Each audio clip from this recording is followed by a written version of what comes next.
Well, welcome everybody to another episode of the Science of CX. This time we're bringing you a much different type of an episode.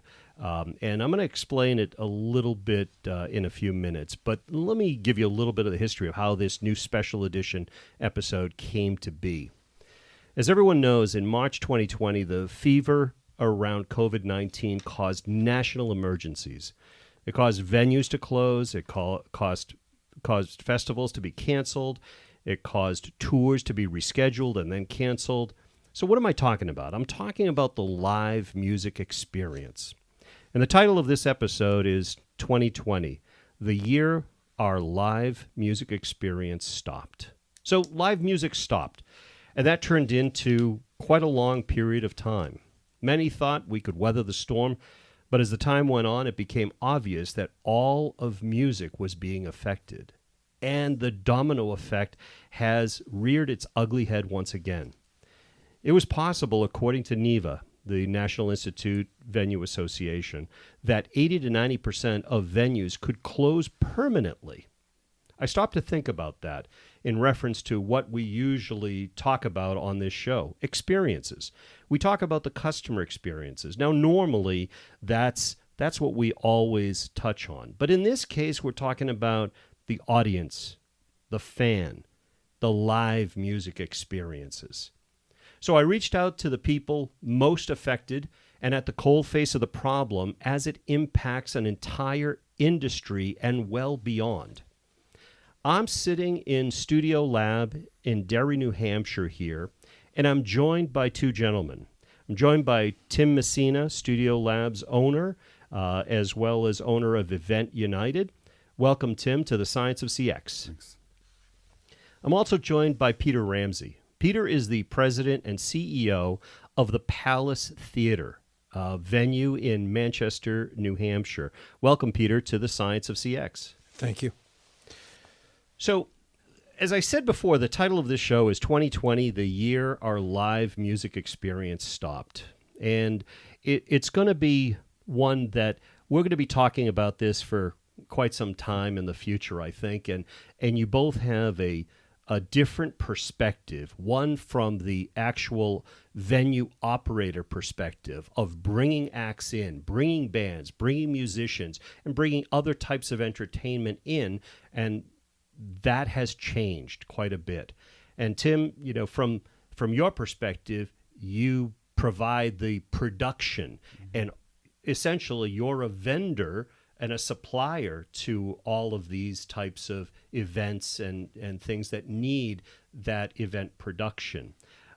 So Tim, let's start with you. Let's talk about because we're going to keep this more to the music experience, and let's talk about the problem as you see it from your perspective. How far-reaching has this problem become with music stopping and with venues closing? Mm-hmm. Yeah, I mean, it's substantial.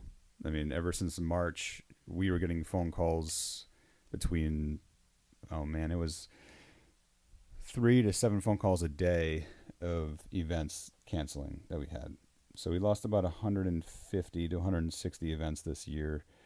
The revenue loss is between 90 and 95%. Wow. So it's been really far-reaching. This past week, there was a national movement where about 2,000 venues and other significant buildings were lit up red to create awareness for the event industry. It was called the Red Alert Restart, which is to get Congress to pass the Restart Act, and also to help provide more funding for all of the people in our industry that are unemployed. I believe, Peter, maybe you know this better than I do. I think it was about 12 million workers in the event industry in the U.S. are out of work right now. It's crazy. I also didn't realize, which being in this industry, I feel like I should have known, but I didn't, how big the event industry is. It's over $1 trillion a year for the U.S. economy. And it's the fact that we are all out of work, more or less, is extremely concerning because of the amount of people that our industry employs. And that goes down from workers that I'm working with, the crew members that are providing the production services, all the way down to actors and actresses, to musicians, to jugglers, anything that is going to be entertainment related is out of work. And that also, just to put this out, there's also part of the film industry.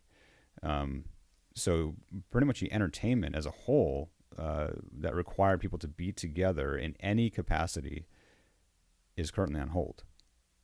And as of this point in this episode, that's still indefinite of when that's going to be coming back.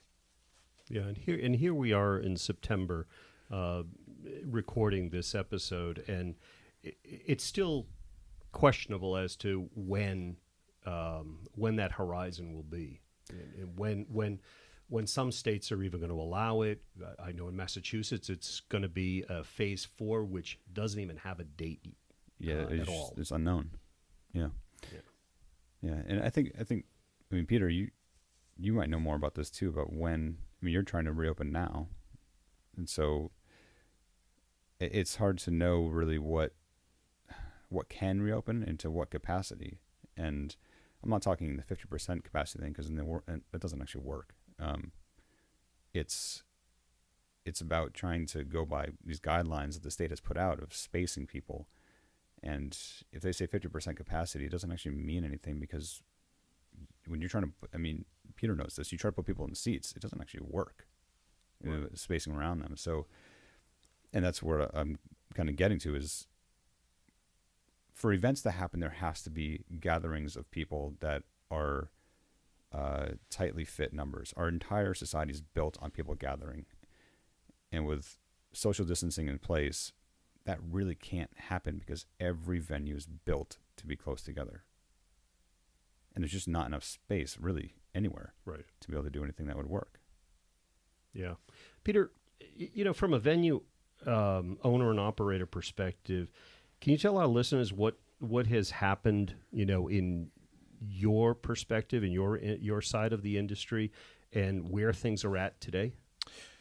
Yeah, so yes, and but before I start, Tim mentioned maybe 10 different factors that are he's correct on every single one, and people just don't understand the impact to everybody in the entertainment industry, from movies to live concerts to theater. Broadway's closed.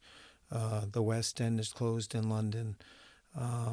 It has simply wiped out the entire industry, and there are very few people making a living now from the entertainment industry.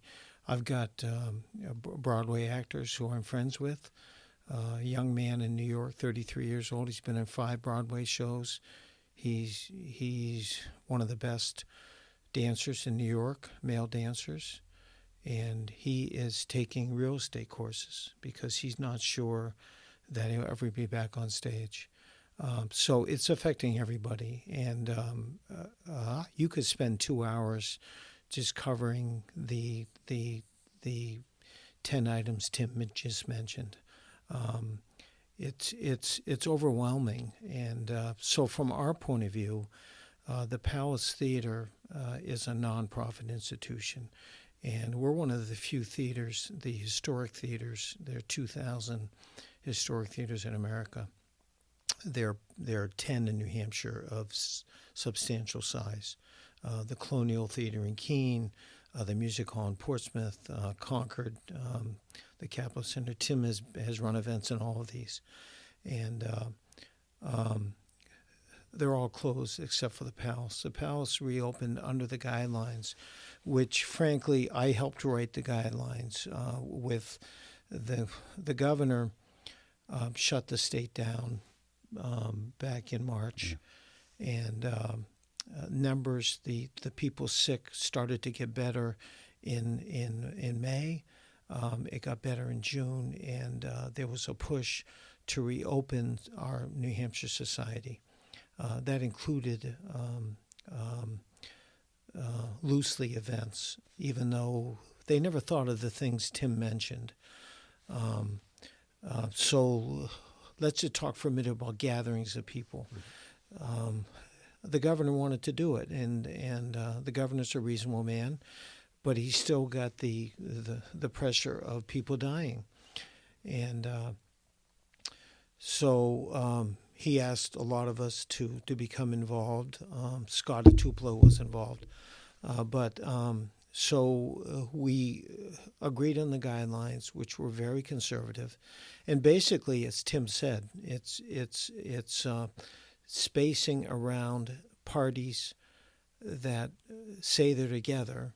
If they are, who knows? But they say they're together. So a party of 2 people or 4 or 6, and then you have to space around that party.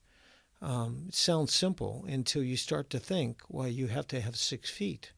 So at the palace, that's 3 chairs.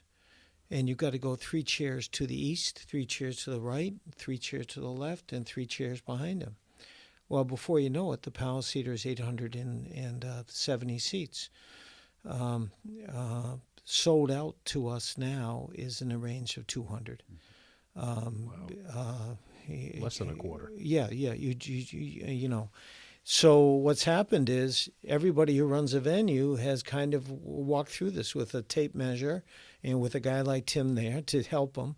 And you quickly realize that if you are a commercial business like Tim is, which 90% of businesses in New Hampshire are commercial businesses run by an individual, you just can't make any money opening the doors because you still have to staff it. You've still got to encourage the band to come, which, by the way, conservatively, 2/3 of the music acts, actors, bands,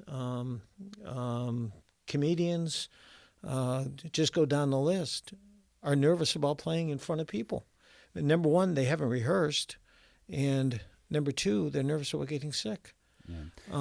I mean, this kind of brings us to one of the biggest problems that we have going forward. Even if there is some sort of vaccine that comes out, you still have 2 big problems. One is the audience still may not and probably won't feel comfortable for quite some time to come out again. Right. On top of that, artists are still concerned and they don't travel. So if we can't get them to travel, we have no shows. It doesn't matter if we're open if Peter's open as a venue if he has nothing to show. It's not like a hotel that has beds. Their beds are always there, they're always available. Well, no, he has a venue that if there's no one on the stage, no one comes through that door. So if they're still nervous, let's say that this vaccine comes out and it's going to take months for people to still, or who knows, another year to be comfortable. It's still a long time. Yeah. So again, Tim is right. And I've been incredibly lucky. I've been at the Palace Theater for 21 years, and I reopened it after it was dark, which is unfortunately very typical of historic theaters. What happens with historic theaters, they wear down, and Tim can tell you, he's been in these theaters that some are unsafe to be in, and so to run it day to day has at the Palace Theater is about $1 million a year. We have 800 seats, and what makes the Palace different is that we're a nonprofit. So for the last 10 years, we've been incredibly successful, and we put our profits based on our model of operating in the bank, and the Palace will never close again as long as it's run reasonably. But during this crisis, during the COVID crisis, there is no way to generate a positive cash flow on anything you do. So you've got to manage, you've got to make a decision, are you going to even open to lose money? So Tupelo has got to make that decision every day. Does he open to lose money? Well, most commercial business owners can't afford to do that. Right. And how do you survive going forward? The Palace, very luckily, has the resources to continue to hire. So we have 20 people on staff now. We reopened under the state's guidelines with socially distanced back in July. we've run 59 events, and we have lost money in every single one. We have kept our employees, but again, Tim is unfortunately correct that maybe half of the people that we know that the listeners to this podcast will acknowledge do not want to go back out in public. They're okay going to the store with a mask on. Some wear masks. But is it going to take 6 months to get people to the point of coming back? Is it going to take a year? Is it going to take 2 years? I just can't tell you. It's going to take a while. So the Palace last year, before March, had 160,000 patrons, which is a big number, over 300 events. Yeah, Tim worked some of them, big events and small events. I think this year, this 2020, we'll be lucky to have 20,000 people come in. And people are nervous. They're scared. It's obviously become very political. So the next 2 months are shot. It's too political to even talk about. Yeah. And then once it's a new election, does it change? I don't know. So it's an absolute modern day disaster for the entertainment industry. I mean, and if you go back to the first 3 minutes of Tim talking, he's right on all 10 things he talked about. Right. I mean, he could have gone on to name another 20. Sure. So it's absolutely overwhelming to those young people, to those older people, to people in the business. And I honestly don't know. I don't know what the future holds. Well, it's kind of interesting. You made mention about some of the financial side of things, and as you were saying it occurs to me that there's also a lot of money that's probably tied up too. There's, there were a lot of shows that were supposed to go on from March through the end of the year, and I'm sure a lot of money gets tied up in the bookings, in the preparation, and then something gets postponed. Money moves from one date to another date, and then it gets canceled, and what happens then? I mean, I don't think our listeners probably are not aware of a lot of the things that we're talking about here, a lot of the fear that the musicians, the band members, and the public have about gatherings. But I also don't think they're probably aware as to, well, why can't they weather the storm? Why can't venues and suppliers and everybody to the industries, why can't they weather the storm? And, can either of you, talk about how you've got tons of money that gets tied up for a good period of time. Yeah, it doesn't necessarily come back into the coffers right away either. Peter has it harder than I do. I mean, well, the Palace on March 13th had 19,000 ticket holders had bought tickets for over 100 events over the next year. So March 13th, we had put Christmas Carol 2020 on sale, which is 50 performances. Worth $400,000 or $500,000, and people had bought tickets for the 2020 Christmas Carol. Now I'm going to run a Christmas Carol this year, but it may be 10 actors because you have to be socially spaced on the stage, et cetera, et cetera. Bob Marley, the number one comedian in New England, I think, from Maine, has been around forever. One of the hardest working entertainers I've ever met. He's still doing shows. And he was booked for April at the Palace for one weekend. He had 6 shows. So 800 tickets. He was sold out. 800 tickets times 6 is what? 3,000, something like that. I forget the numbers. It was about 3,500 tickets he had already sold in April. Yep. So the Palace, mandated by the governor, closed it down. And those tickets are in limbo. Well, it's about $150,000 worth of tickets are cheap. About $150,000 worth of tickets already sold to his shows, which are canceled. So he's got no income. the Palace cannot cash the check because we didn't do the show. Luckily for the Palace Theater, and unfortunately, Tim knows many venues that aren't as lucky. We have incredibly loyal people who love the Palace. It's a nonprofit, and they love it, and they did not ask for their money back. But Tim knows of venues where people wanted money back because they didn't know if the show was going to ever run again. So in the last 2 weeks, Bob Marley came to New Hampshire and did 17 different shows. Every show was sold out in socially distanced at 200. I think the most we had was 222 under the socially distanced. Right. And we were able to pay Bob. But the problem was that there were 600 empty seats in the theater for every show, even though we were sold out. Right. So poor Bob never worked harder over 2 weeks. Did 17, can you imagine doing 17 comedy shows in a row? And gave the audience in 90 minutes. The audience loved it, but every audience member had to wear a mask, and some people didn't like it. So it's all changed, and who in the world can do 17 shows in a row? He was amazing. But on top of that, though, wouldn't it cost you more money because it's way more time? The Palace Theater made no money because I've still got to run the lights. Exactly. As you know, I got to run the sound. I've got to have somebody backstage. We got to have, and by the way, under the guidelines, it's almost comical. Under the guidelines, the Palace Theater had to ask everybody who walked in if they had a mask and if they had traveled, if they had a fever. It's almost comical because nobody's in the Palace Theater, because we tried to do the right thing, had to enforce it.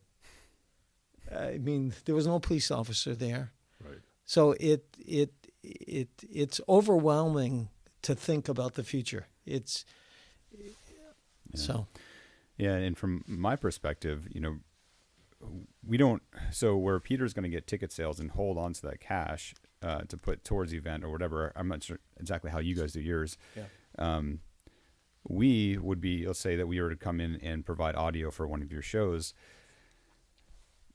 Peter's team would book us to come in and bring in the gear for that day, but we typically only require, let's say, a 10% deposit. And that is good up until basically the day before the show. And if something happens, they're getting their 10% money back, and we get nothing in the end. So all those events that canceled, I mean, that added up to, oh God, for us, I mean, the loss was like $2.4 million, right? And that's not coming back. That cash is never coming back. It's just gone. Yeah.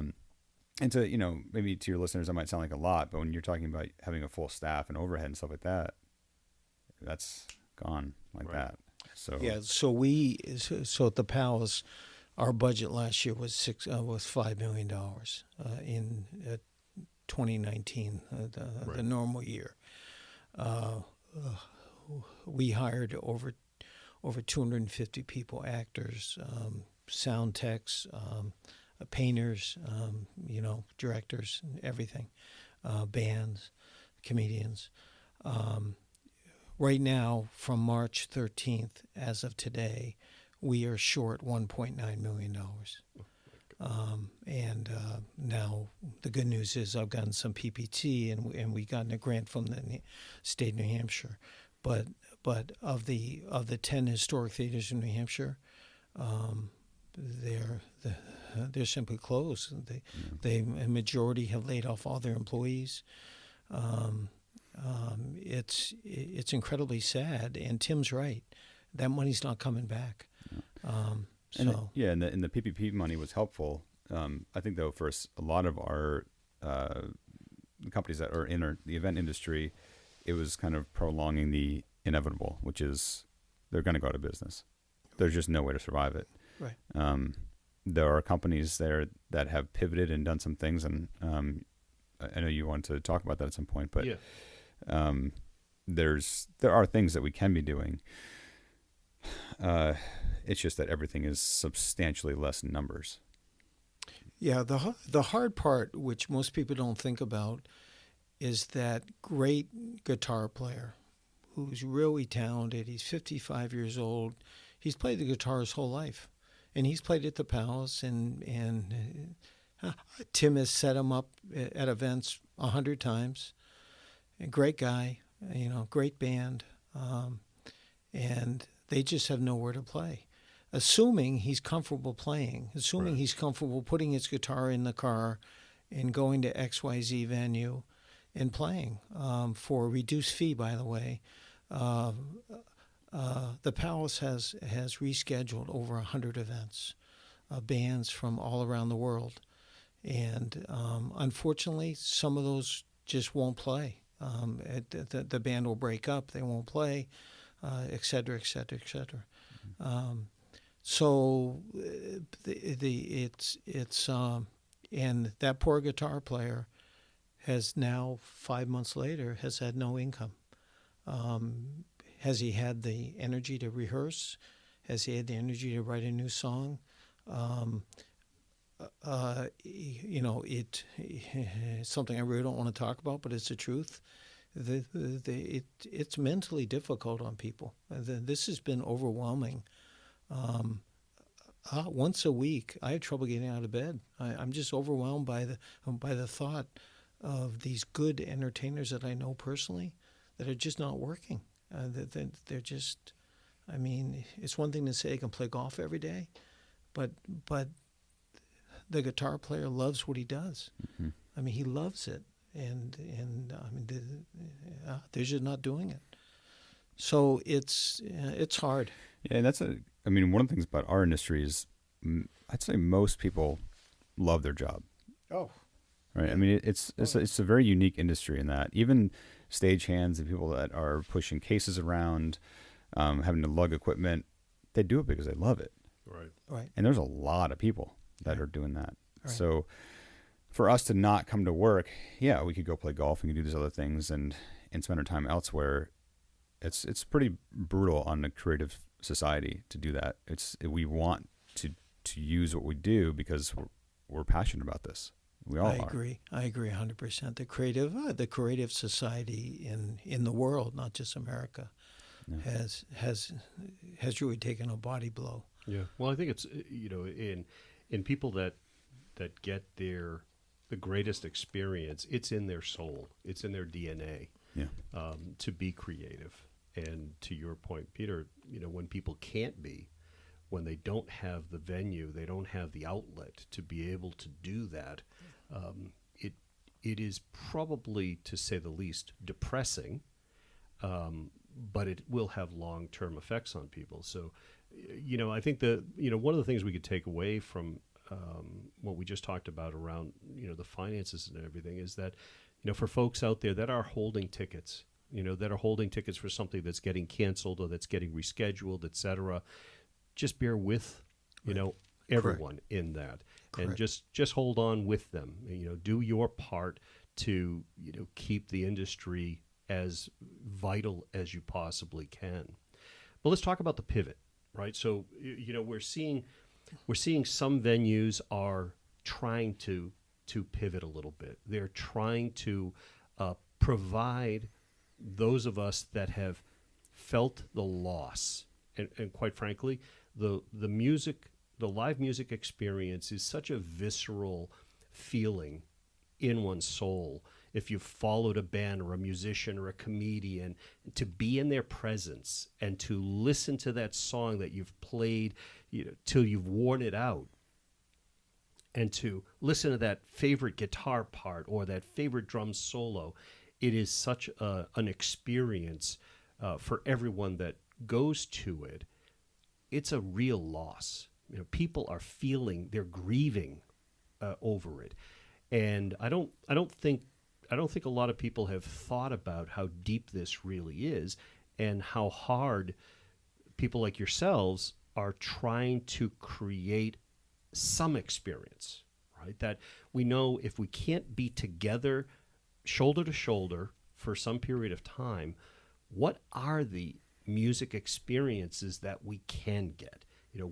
What can we start feeling again that our favorites maybe not even our favorites, maybe they could become our new favorites because it's local talent or it's regional talent that is willing to get up on a stage and do their thing or something else. So what are these pivots that folks are trying to do to at least bring audiences some entertainment that will satisfy that feeling of loss? I mean, there's a number of pivots right now, but not everyone has as many options as other people do. So, one of the things that is really that I've kind of learned in this process is I never put enough value into arts and entertainment as a society and how much that means for all of us until it was kind of gone and we couldn't experience it. Right. And it's part of what I feel makes us kind of human in some ways, where we can entertain each other and it makes life enjoyable. I don't think we really put enough appreciation in that of what arts and entertainment do for our souls, really. But for some of these pivots, I'm going to talk a little bit about something that we designed but didn't happen, and it's going to kind of lead into what Peter has done now. But back in May, I think, is when the drive-in movie option for New Hampshire became available, that drive-in movies could happen. And immediately, I, as many other people, thought, okay, well, that means that we can also do drive-in performances, drive-in music, drive-in shows, drive-in theater, drive-in graduation, drive-in whatever, just drive-in, right? And we have the equipment here at Events United to do big events, outdoor events. We knew there wasn't going to be any money, but we thought maybe we could at least pay our staff. Maybe we could somehow make enough money just to get by. So we decided we needed a giant parking lot, and the first place that came to mind was the airport, because the airport had not many flights at all, which means that their parking lots are probably wide open. Right. So long story short is we did talk to the airport, and we got all the approvals we needed to move forward. It took about 6 weeks. We partnered with United Staging, Rigging, and Port Lighting Systems to work with us. And the goal was to make a very amazing experience outside. Not just a drive-in, just to do it, but actually a real experience where we bring a real sound system. People would sit outside their vehicles. It's what Scott's doing now. And the stage was huge. The stage and what we were going to bring for a system there would have been what we would typically do for 40,000 people. And this is where the problem happened. If I could fit 40,000 people in front of a stage, there's plenty of money to go around with those numbers, right? I can pay the artist, we get paid, the venue gets paid, everybody gets paid. But when you do drive-in, you have to keep in mind you need space for the cars, you need travel ways to drive by, you need, if people are going to sit outside their vehicles, you lose more spaces so they have a better experience. And at the end, I can only fit up to 1,200 people for what would be normally 40,000. Wow. And the bigger problem, though, is that when you go all the way to the end, you are 800 feet from the stage. When we do giant festivals like this, the max distance you will ever be really is 400 feet. So if you can imagine that you're so much further away and someone's going to pay for that experience, we decided that it wasn't good enough. Like, we can't charge, how much are we going to charge per car? $150, $200 just to break even. And then the artist is going to take only 20% of their pay, actually, all of us. And we were still losing money at the end of that with no one taking profits, just enough to pay staff. We could not make the numbers work. And that's when we decided maybe we could do it at the Fisher Cat Stadium, because we could space out all the people there. And it turns out when I got there, Mike Ramshaw and Jim Flavin, who run the stadium, had already thought about this, some options. And so we started collaborating on it about socially distance out there. And we could do 2,400 if it was sold out. But they have 7,000 seats. But 2,400 includes the entire field, people sitting on the field, and in the seats.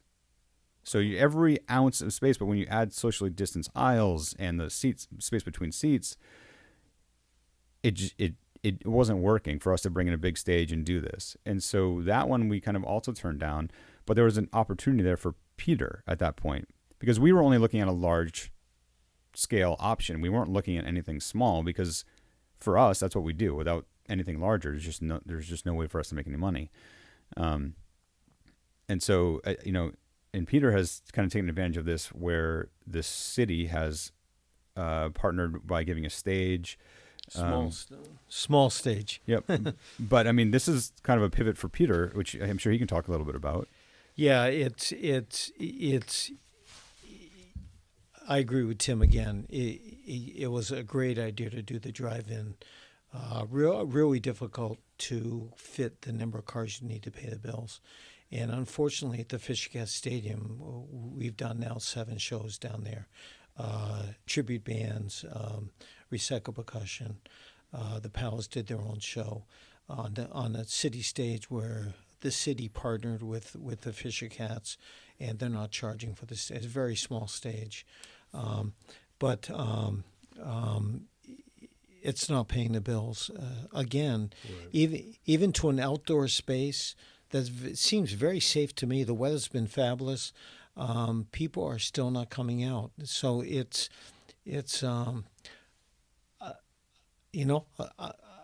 unfortunately, as someone who's been employed for 35 years doing this, I've never seen anything like it. There are people who want to go to the band, see the band play, and say, I just don't feel comfortable going downtown. It's and so I think all around the world it's been a problem. And I think potential pivot is to virtual shows. But again, honestly, I as a venue operator, I don't know how to make any money doing it. And it sounds terrible to say you need to make money, but you got to pay the artist, and you got to pay your staff, and you got to pay the heat and the lights.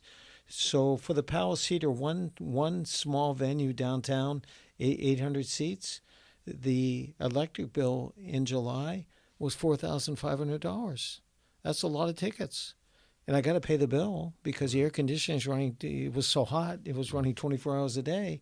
That's just one bill, 1 month. So it's the problem with show business is to name that on purpose, because it's show business. You've got to pay the bills. And as Tim knows, he's got to be to pay his staff at the end of the day.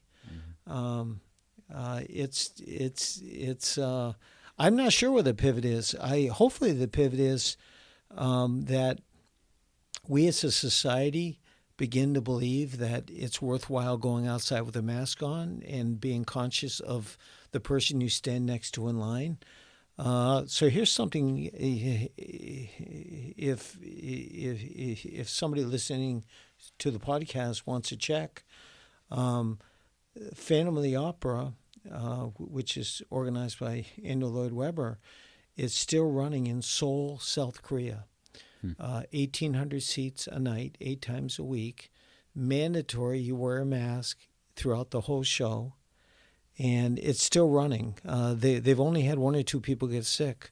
But in America, we're so independent, and it's so unclear how people feel about masks that we're unable to feel good about leaving our house with a mask. In South Korea, they've done pretty well with the numbers, and their economy is in pretty good shape. Mm-hmm. But that's one venue. There are not many other venues running around the world, even with masks. Some people don't believe in the masks. Right. Anyway. Yeah. One of the other things that we're doing to pivot, which is working for us, is going virtual. And one of the things that happened when we were kind of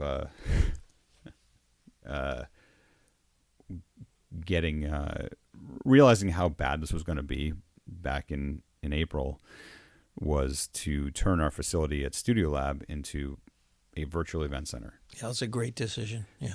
Yeah, but I didn't know what that meant. Yeah. I was like, right. Can we stream some stuff? I'm like, because, okay, we make a venue, but it's just like your venue. Are people going to show up? Right. And I was really concerned about that. And, but since April, we've done 60 60 plus events in the studio that have all been extremely successful. And we've done concerts. We've done actually Recycle Percussion too. They did a 24-hour show here. We've done the Dropkick Murphys live stream from in March. That's what made me realize this could happen. And that had over 40 million people watch that. And I realized at that point that maybe there's something here. And then it was right after that we really started to turn it over. But with all that said, and all these events, we're not breaking even. Sure. And so it's like, how do you monetize these things now? And that's what's really difficult. It's like we created a whole new industry. It's taking live events, but putting them online. And there's so many problems with this. Like, how do you really entertain somebody online? That's what movies are for. That's what TV is for. An event, if you're going to give good information out, then you're just doing a training. So these things already existed, but now we're calling them events. And it's like, it's just interesting. I mean, they're all working. They've been successful from the event perspective, from the client coming in, all the fundraisers that were typical galas that would be a dinner or something. They've all raised more money here than they ever did in a live event. Correct. So there's some good parts to this. Yeah. And the biggest thing that I said when we started going through some pivot ideas was, whatever we do right now, probably only 20% of that will continue past when everything comes back. So I only want to spend our time in that 20%. I don't want to spend our time with things that are going to be wasted for later on. At this point, the virtual events for us will never go away. It's become like our studio is supposed to be able to rent it out to anybody who wants it. But right now we have a set in there for the events that we do. So it's kind of a double-edged sword because I'm running out of space. As soon as events come back and we have studios for virtual events, now it's a good problem for later on. But I think the biggest problem is really, how do you make something really worth watching? Right. And especially when budgets just aren't there to support it. When you think of a movie, it's got millions of dollars. An event may have a couple thousand. I agree. And it takes 10 to 12 to, well, it depends on the event, but about 12 people to run each one. Because you have an audio guy, you've got a lighting guy, you've got 4 camera operators, you have a TD, you have a producer, you have a director, right? I mean, all these people to make this happen with budgets that weren't designed for this. So is it working? We're still in business. So I'd say yes. So, yeah. It's kind of interesting because, I advise and I mentor a lot of businesses. And, I've talked to booking agencies recently. I've talked to musicians recently, and now talking to you guys. Replicating a visceral experience is very difficult because it has to be an immersive experience, right? You have to feel like you're there. And moving image is TV, or it's Vivo on YouTube, right? It's not it's just moving images on a screen, but not making you feel like you're there. It's not a virtual, right? So it's still kind of a 2D, right? It's not that 3D or 4D where you get the feeling. Why do people go to concerts? Why do people, how many times have you left a concert and your ears are ringing till you're an hour away, right? Or till you're home, or maybe till the next day if it was the Kiss concert or something, right? But the reason why they go is because they're immersed in an experience. Yeah, and they're part of it. Correct. And they remember. It's creating a memory. So to replicate that virtually, you have to be able to go much further than a TV show. Yeah. And then how do you do that without the budget to do it? Right. Correct. And that's the problem. You've got to have many cameras. Yep. You've got to have the cameras. But it doesn't even matter, right? I mean, so we have plenty of cameras here. Right. And every angle you could ask for, every slider, jib shot, whatever you want, it doesn't matter. The person is still not in the scene. They are not there. Right. And they are not part of it. They are watching on a screen. I think we've talked about this too, is making an augmented reality or virtual reality experience for people at home. Now we can create that here, but now you're asking the end user to put on goggles, to have the device to do this. It's not going to happen. It'll happen for some people, but Right. and Unless that's part of the ticket price. if we were to send them, the hardware to do it, yes, As part of a series, part of a membership, part of an ongoing series, something like that. yeah. But then you also, the biggest problem though is that people are not physically together, and Right. that's where the energy comes from. Yeah. Well, I've said for years that the experience that the customer has at the Palace, at Fishgas Stadium, and the Patriots Stadium when you're watching 40,000 people, it's very emotional. And the only experience in my mind that is comparable with church is to a really well-run church service. And Tim has been involved in those too. So at the Verizon Center, SNHU Center, they a couple times a year have done church services, and it's very emotional, and it's a wonderful experience for people. The same as a live concert, the same as a theater show, and it affects our mental health.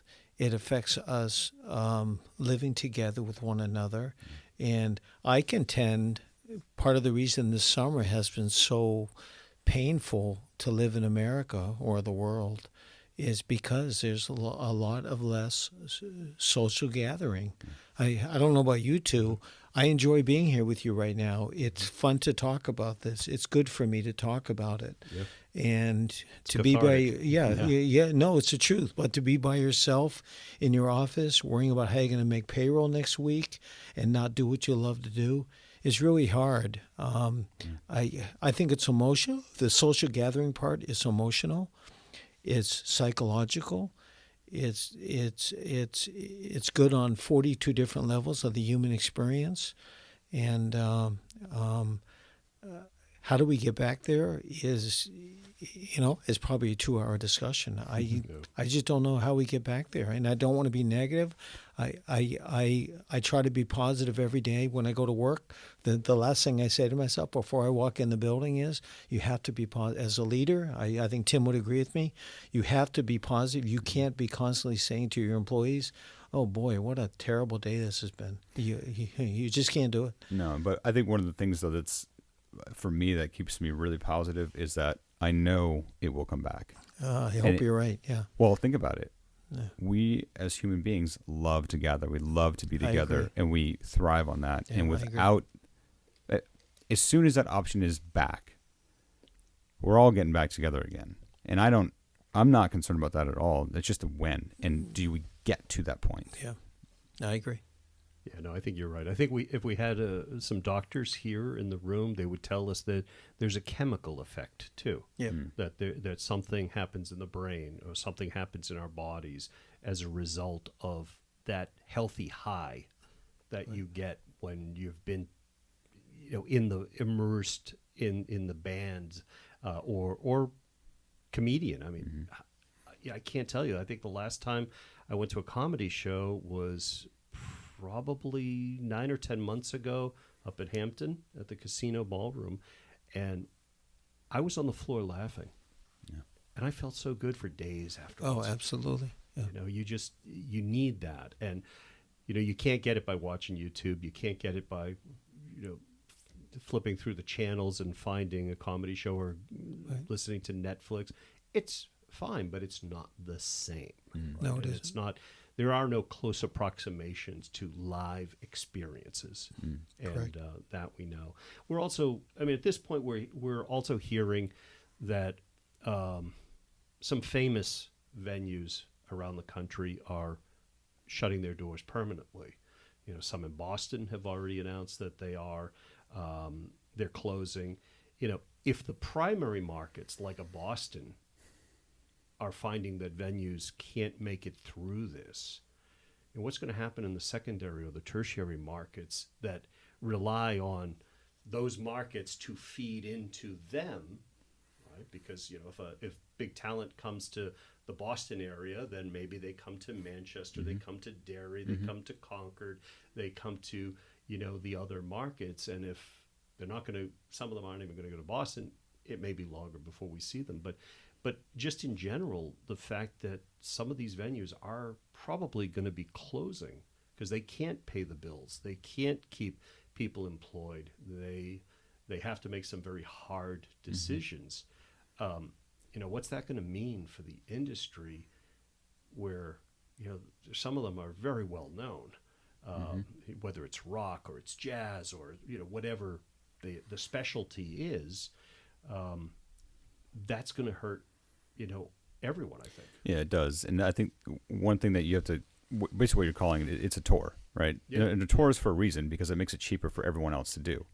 So if you can have one artist hit 7 locations in one geographical area, everyone's price is going to go down a little bit. Yep. If we lose bigger venues in Boston, that's tough. Right. Yeah, I mean, and Peter, maybe you can say this more than I can because you book the artist, but it's we're less likely to have better talent come to New Hampshire, specifically, because we are out there, and if they're not in Boston already, you're going to pay more to get them here, and we can't pay more to get talent here. We just can't. Our venues aren't big enough. Yeah. So without bigger venues, you don't have the capacity, the seats to support paying full rates. Yes, again, yes. The consequences are severe. The bands won't perform. I hate to say this. I think probably 25% of venues in northern New England will be gone. Staff will be gone. Yeah, and I think you just nailed it. It's the staff. Some people might be asking, like, well, what if government gets money to this or can help them reopen later on? No, once the staff is gone, this is the scariest part for us. Right. If everyone has to feed their families at the end of the day, right. And if our industry cannot pay them to do that, they will move on. Correct. And they might get to a space where they're more comfortable. And they may have loved this industry and loved being part of it, but the risk was too high. They're not coming back. At that point, there's a huge problem for us because there's so many people in the industry, and there's been talks about 25% of our industry, just the staffers leaving. Oh, I agree. And now, how do you reopen a venue, even if there is money, if you don't have the people to do it? Yeah, Tim, think about the last 10 years for you. Yeah. The number of great employees that started with you at 23 and 24 and 25, and they loved working for Tim because they were involved in these great events. Yeah. They're still here. But in 6 months, are they going to have to go get the real estate license, or are they going to have to work in a restaurant? Assuming the restaurants, I mean, that's really going to be a tough industry. I think in Manchester we've seen 3 restaurants close now for good. Well, it's also important to note that like the amount of events, what events do for the restaurant industry and the accommodations industry is massive. Massive, yeah. It's a good point. The follow-on effect. Oh, it's huge. Oh, yeah. It's an economic impact, just like if there's a major event or a convention in town or anything like that, a conference. Everybody benefits: the hotels, the restaurants, the taxi drivers, the Uber drivers, everybody. And when these events are gone, I think the economic impact to the region or to the town or city is great. It's interesting because you talk about if 25% of the staff leave. I mean, people sometimes leave for 25 cents more an hour. Oh, sure. But they may leave because someone is going to put a paycheck in their hand. And that would be why right now. Yeah. Remember what I said earlier is people love this industry. I could bet you that anyone that is leaving this industry is breaking their hearts to leave it. Right. Yeah, of course. Yeah. Yeah, and then on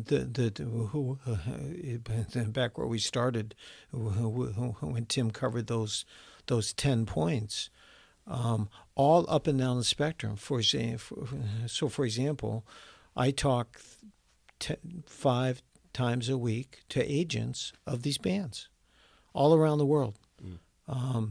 And the thinking is that half the professional agents, men and women who make a living booking entertainment, have been laid off. These big agencies in New York, L.A., Orlando, Toronto, London.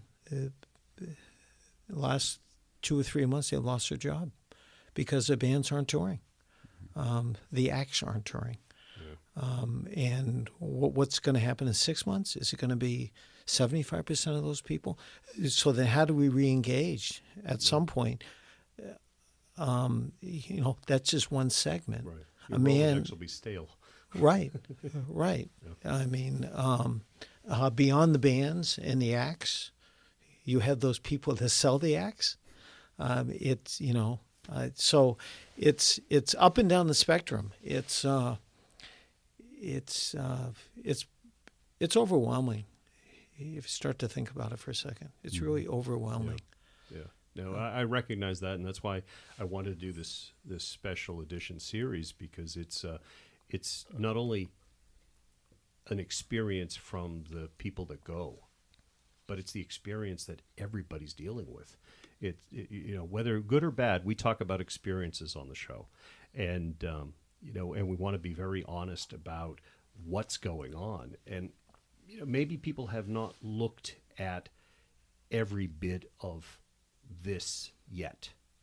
Maybe they're too busy, with their own lives and trying to get kids back into school, and whether it's hybrid or they're going to school or they're not going to be in classes, etc.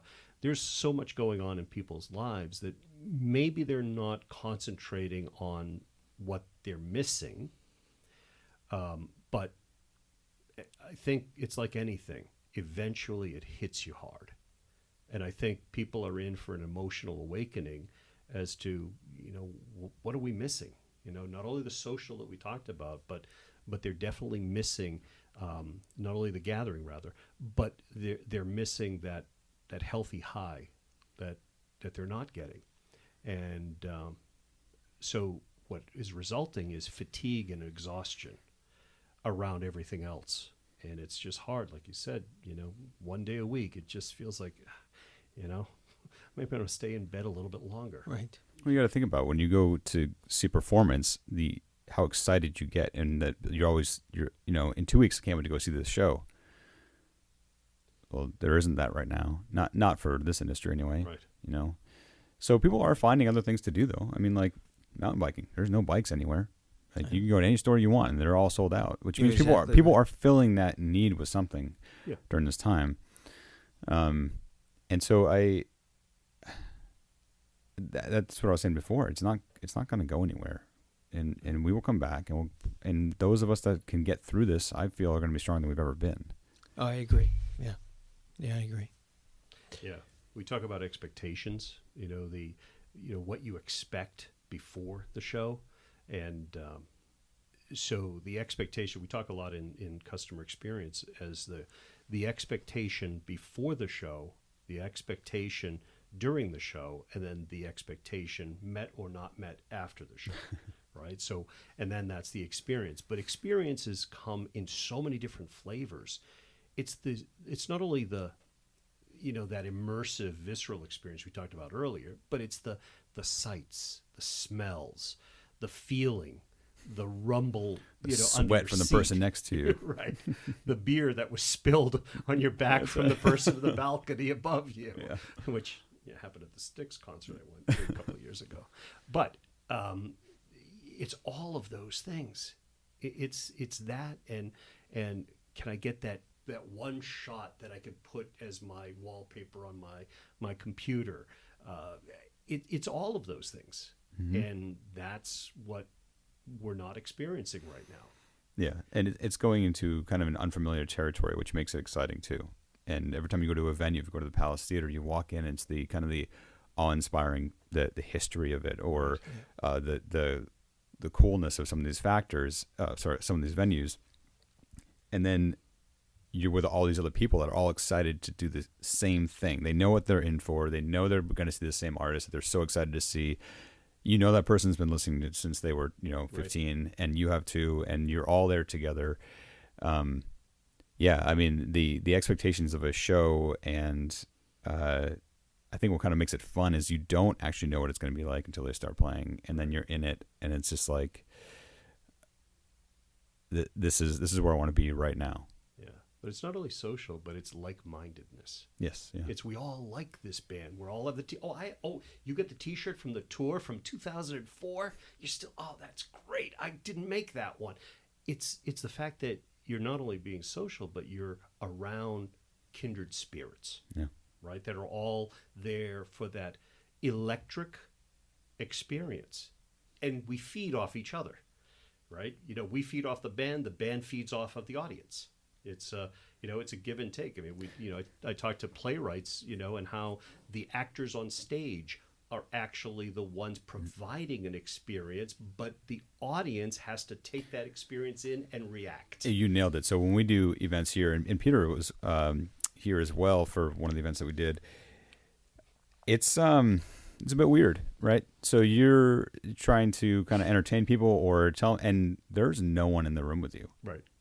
It's just crickets for a virtual event because we can't have anybody here. And the audience is just as much of that performance as the performer on the stage. Oh, absolutely. Oh, yeah, absolutely. You mean you don't want to do like basketball does and have teams together in the audience with screens all over? I don't. You can make it as digital as you want to make it. It will not be the same thing. Of course, it's strange. Yeah, it's strange. Fake noises, fake sounds. Yeah, yep. Yeah. Because those ball players don't actually see it. I mean, no, or feel it. And sports. I mean, the energy the crowd brings is what makes it work, and makes it worth watching on TV, which is the ironic part. Until you watched a baseball game without a crowd, you're like, this isn't really that entertaining. Oh, I agree 100%. Baseball, I think, has been a flop this summer. It's not fun to watch. It's been tough. Yeah. So we're coming up to time. Any final thoughts that we didn't cover yet?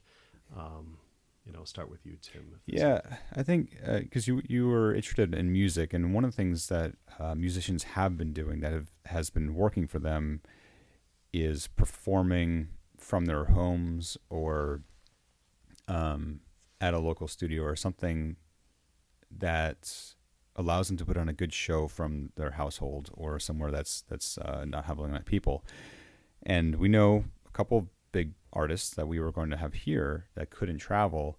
They're making substantial money doing this, and they're able to sell tickets for this experience, and they can start to have people bid on their performances. So what happens is you may only spend 10 cents to watch this live stream of them, but whoever spends the most will get like a 1-minute private show at the end of it. And some people are spending $2,000 to $3,000 to bid, and so the revenue keeps going up in them.